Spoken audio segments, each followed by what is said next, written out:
আমি ছোৱালী মানুহ সদায় এটা বস্তু চাইছেনে মন কৰিছিলনে আপোনালোকে যে যেতিয়া সৰু থাকোঁ দেউতাই এইটো কৰি ভাল পায়, ভাইটি এইটো কৰি ভাল পায়, ভণ্টিয়ে এইটো কৰি ভাল পায়, মায়ে এইটো কৰি ভাল পায়, সেইটো কৰা।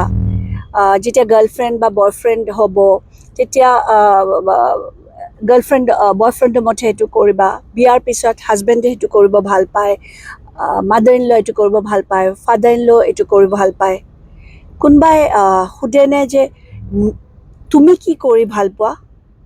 সেইটো কাৰণে আমি ৱেইট কৰিব নালাগে একচুৱেলি। আমি নিজে নিজৰ ভাল পোৱাটো কৰিব লাগে। আমি কিয় ৱেইট কৰিব লাগে? আমি মোৰ then enough for our self. আমি বহুত ষ্ট্ৰং হয়। আমি এটা জীৱ দুনিয়াত আনো আমাৰ নিজে। চ' আমি বহুত পাৱাৰফুল হয় না নহয়? আমি বহুত ষ্ট্ৰং হয়। চ' নিজৰ ভাল পোৱাটো নিজে কৰিব। নিজক বহুত বেছি ভাল পাব এভৰি ডে'।